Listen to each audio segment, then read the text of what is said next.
अस्सलाम वालेकुम। मेरा नाम डॉक्टर सना जबीन है। मैं मॉडर्न सिविल गवर्नमेंट हॉस्पिटल में as a consultant physician practice करती हूँ। आज का जो हमारा टॉपिक है वो बकरा ईद के हवाले से है, सेहत की आगाही पर। जैसे कि हम सब जानते हैं कि बकरा ईद काफ़ी करीब है और हम सभी बकरा ईद काफ़ी मजहबी जोशो खरोश से सुन्नत इब्राहिम की पैरवी करते हुए मनाते हैं। अच्छा, होता ही है कि बकरा ईद में जो गोश्त का इस्तेमाल है वो आम दिनों के मुकाबले में काफ़ी ज़्यादा बढ़ जाता है। ऐसे में वो मरीज जिनको ब्लड प्रेशर की शिकायत है, डायबिटीज़ है या दिल के मसाइल हैं, उन्हें खास एहतियात बरतने की ज़रूरत होती है। गोश्त के अंदर कोलेस्ट्रॉल काफ़ी हाई मिकदार में पाया जाता है और ये हमारे खून के अंदर चिकनाई की मिकदार को काफ़ी बढ़ा देता है। जब कोलेस्ट्रॉल की मिकदार हमारे खून में हाई हो जाती है तो यही छोटे छोटे टुकड़े खून की शरियानों के जरिए दिल और दिमाग तक पहुँचते हैं और वहाँ जाके हार्ट अटैक और फालिज जैसी बीमारियों का बाइस बनते हैं।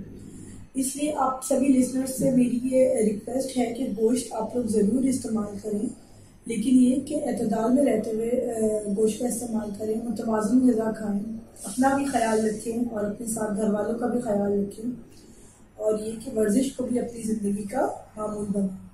अच्छा, एक चीज़ जो बड़ी ज़रूरी है, साथ में गोश्त के इस्तेमाल के साथ साथ हम ये देखते हैं कि बकरा ईद में मीठा, जितने भी हमारे घर में तरह तरह के मीठे बनते हैं या कोल्ड ड्रिंक का इस्तेमाल भी लोग काफ़ी ज़्यादा करना शुरू हो जाते हैं, जो कि ज़्यादतीज़ के मरीजों के लिए काफ़ी ज़्यादा नुकसानदेह साबित होता है। बड़ी इंपॉर्टेंट बात है उन लोगों के लिए जिन्हें ब्लड प्रेशर या ज़्यादतीज़ वगैरह की शिकायत तो नहीं होती, लेकिन मैदे के मसाइल होते हैं, अल्सर की शिकायत होती है, पित्ते में पथरी होती है या पेट के दूसरे मसाइल होते हैं।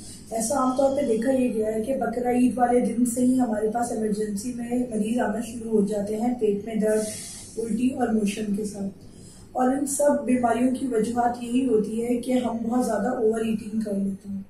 इसलिए ये बात बहुत ज़रूरी है कि हम गोश्त का इस्तेमाल एतदाल में रहते हुए करें। अच्छा, एक इम्पॉर्टेंट बात जो मैं यहाँ पे और भी शामिल करना चाहती हूँ वो ये है कि कुर्बानी के बाद खालों और अलाइशों को उनकी मुनासिब जगह पे ज़रूर ठिकाने लगाएं, क्योंकि होता ही है कि जब आप लोग खालों और अलाइशों को जगह जगह पे ऐसे ही लोग फेंक देते हैं जब, तो उससे गंदगी और गलाजत की वजह से बहुत सारे दूसरे मर्ज जिसमें डेंगू है, मलेरिया है या टाइफॉइड फीवर है वो भी फैलने का खदशा होता है।